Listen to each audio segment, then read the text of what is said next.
All I know is it had something to do with you and nobles. Edge is usually very reliable. Feels like an ambush. Why? It's not always an ambush. All right. Maybe sometimes it's an ambush.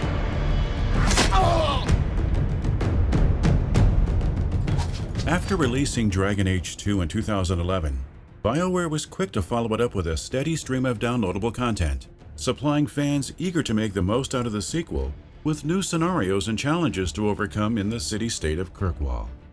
Yet one piece of content that would never arrive was a full-on expansion to the base game, in the vein of Dragon Age Origins Awakening. Many believed for a long time that this expansion, which would have been titled Exalted March, had been cancelled because Bioware desperately wanted to get away from the miasma of negativity surrounding 2 and move directly on to its successor. However, this wasn't the case. As revealed by Mike Laidlaw in 2017, the real reason why the studio didn't follow through with the expansion wasn't because it was afraid to look back, but because it quickly realized that the engine the series' next game was set to adopt, the Frostbite Engine, was going to be immensely difficult to get used to. If Bioware's staff tried to acclimatize themselves to Frostbite and work on Exalted March at the same time, both projects would likely suffer severely. Thus, the decision was made to drop the latter and focus only on the former. This is just one of the many headaches that Bioware dealt with during the creation of the Dragon Age series' third entry. Despite enjoying a longer development period than 2, its production would prove to be one of the studio's most grueling undertakings in its entire history, with nearly every step on the road to its release marred by dysfunction of various sorts. And even though this wouldn't stop it from providing gamers with a stellar experience, the scars of this era would continue to haunt Bioware for years to come.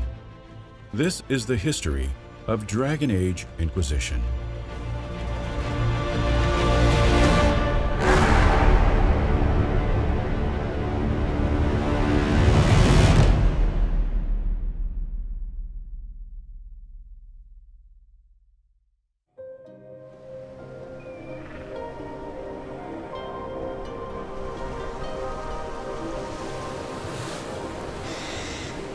In late 2010, Bioware was starting to look for a successor to the Eclipse engine. The development software that had been used to realize Dragon Age Origins and 2, Eclipse had served the studio well, but it was starting to grow long in the tooth. Its infrastructure was old, its graphical rendering capabilities were no longer as powerful as the studio's artists desired them to be, and if the Dragon Age team wanted to use it to incorporate online multiplayer into the series as was originally planned during Origins' creation, it would have been almost impossible to do so. The studio could have theoretically transitioned over to developing the series in Unreal, the engine used by the Mass Effect games. However, as detailed in Jason Schreier's 2017 book Blood, Sweat, and Pixels, after paying a visit to EA's Patrick Soderlund, Bioware's executives ended up becoming enraptured by something a little more exotic, the Frostbite Engine.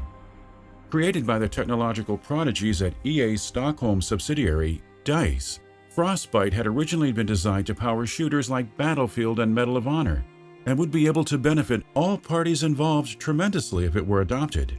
Bioware would not only be able to build the next Dragon Age with a powerful new piece of technology, but also seek direct assistance from its creators if they ran into trouble using it, as well as not having to worry about their assets or code leaking to the public.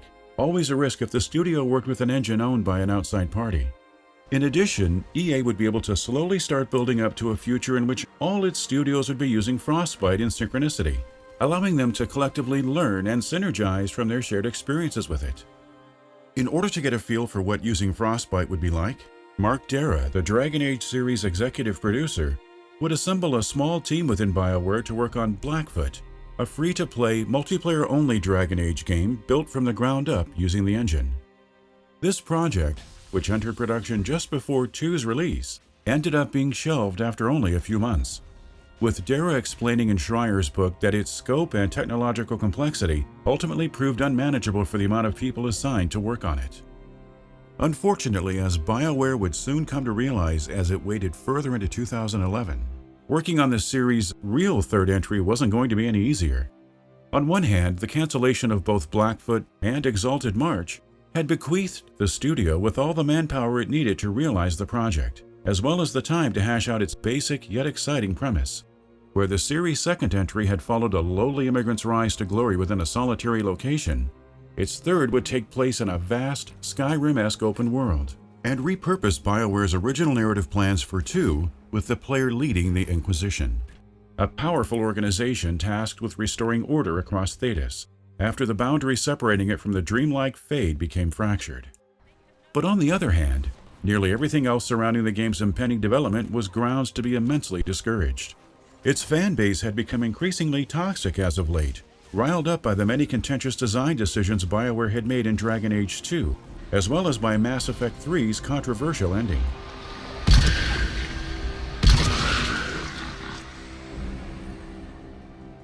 Its publisher wanted the game to be developed for the PlayStation 3 and Xbox 360 in addition to the PC, PlayStation 4, and Xbox One, out of fear that the latter two consoles would underperform upon their upcoming launches, and its current development timetable dictated that it would need to get out the door in just 2 years, by the 2013 holidays. All of these headaches begat further headaches.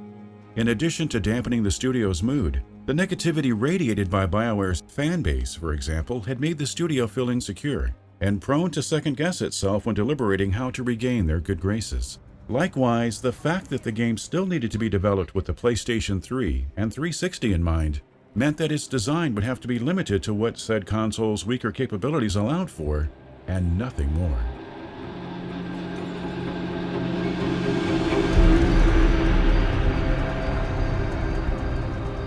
And yet, at the end of the day, none of these problems were comparable to the difficulties that Frostbite presented. After BioWare's initial excitement for the engine died down, it had slowly become apparent that using it to make an open-world role-playing game was going to be significantly harder than anyone had anticipated. Where engines like Unreal and Eclipse easily allowed one to implement features common in role-playing games, such as being able to control a party of companions or create complex character builds, Frostbite did not. The Swedish-made engine had been created exclusively with graphically intensive shooters in mind, and as a result, its creators hadn't felt it necessary to make it easily applicable to any other genre or style of game, let alone an open-world Dragon Age game. For this reason, BioWare would end up spending a very long time getting Frostbite to function as it wanted once the game's development started in earnest. With the exception of its artists, who found creating gorgeous, varied environments in the engine to be a breeze, almost all of the project staff felt as if they were walking through the desert for most of its opening stages, unable to make even the barest resemblance of a functional gameplay experience using the tools available to them. It was a rough transition coming from Dragon Age 2, which for all its issues had been made with an engine everyone was already familiar with.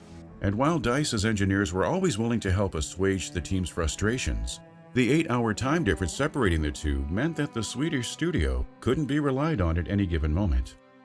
When Dara would unveil the project in September of 2012, announcing on BioWare's official blog at the time that it was to be titled Dragon Age 3 Inquisition, he and the rest of the team were still in the process of wrapping their heads around its engine. Significant progress had been made, but its core gameplay had yet to fully congeal. Sensing that it would be impossible to get the game out the door within the next year, Dara and Laidlaw convinced their superiors at EA to let them delay the game to 2014.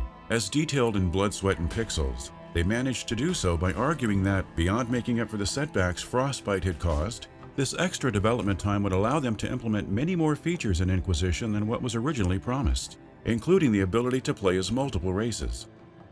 The remainder of Inquisition's development would see BioWare hunker down and work tirelessly to fashion a game that would please as many audiences as possible. With its combat system, for example, the studio would attempt to find a middle ground between what it had offered in Origins and 2, retaining the latter game's action-oriented edge, while also reincorporating elements innate to the former, such as its tactical camera. Much ado would also be made about making sure its story was consistently compelling in its own right, as well as respectful to the characters and choices players had entertained in the previous games. And after evaluating that it would find a niche willing to enjoy it and not be a strain on the rest of their operations, the studio would go ahead with implementing a small cooperative multiplayer mode into the game, following in the footsteps of Mass Effect 3 before it. All the while, the fickleness of the Frostbite engine and BioWare's endless apprehension about making sure their decisions made up for Dragon Age 2's failings would result in nearly all of these aspects going through countless iterations, with some features being dropped almost as quickly as they were adopted if they didn't feel right. Yet the studio remained hopeful that no matter how close they brushed against the game's release date, they would succeed in finalizing these designs and bringing it all together before it became too late. Move! Now!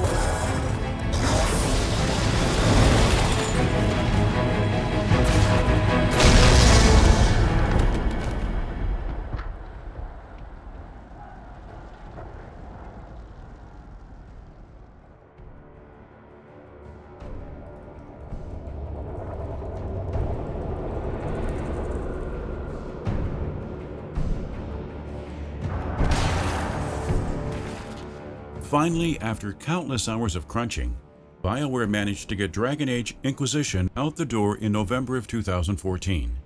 And, at least at first, reactions to it would be almost unanimously positive.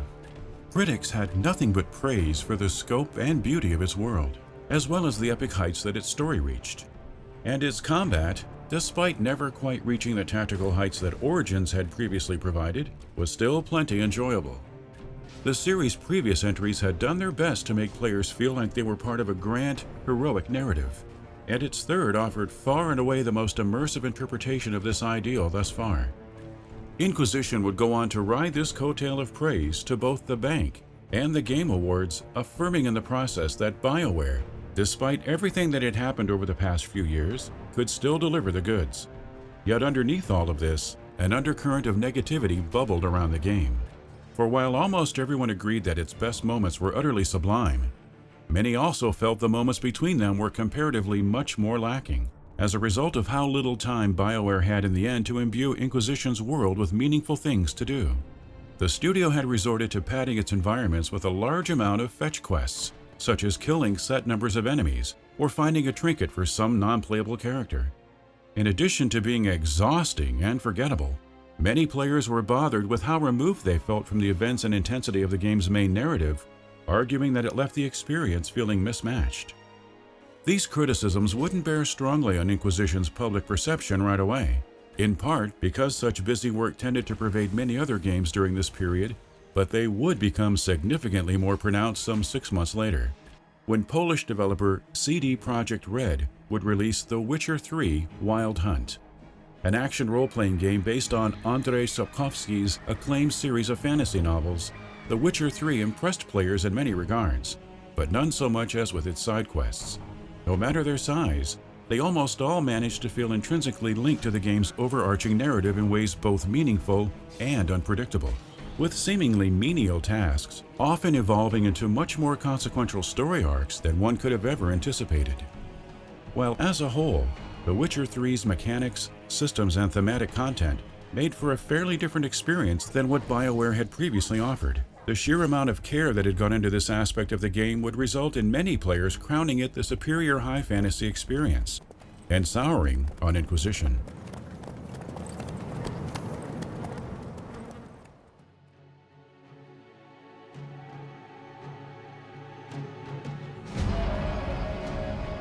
Like the previous 2 Dragon Age games, Inquisition would see a succession of downloadable content expand upon its gameplay systems and narrative over the year following its release.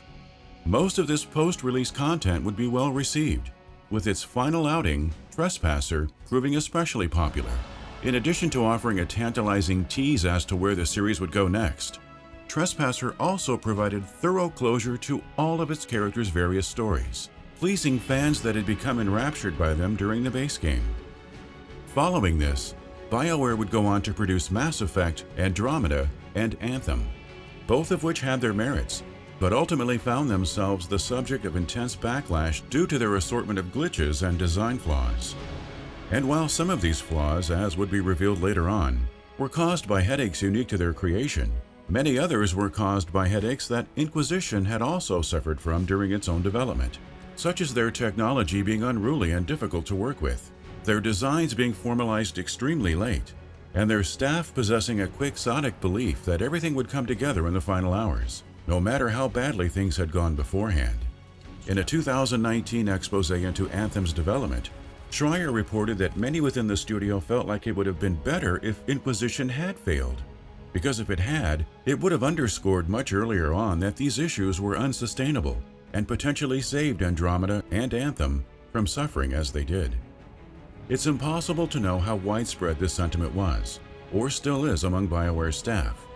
What is certain is that Inquisition has one of the most muddled legacies of all its studio's games. Even with The Witcher 3 stealing some of its thunder, most that worked on it stand by that it's still a tremendous improvement over 2, and a very strong experience overall. But the extent to which it caused BioWare to suffer, both during and after its development, casts a shadow on these achievements. It sullies the game's ability to offer escapism, and underscores that its creators, in the end, are only human.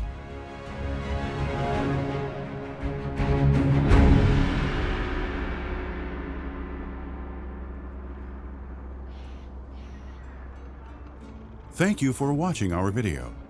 Our documentaries are crowdfunded and made possible by your continued support for us.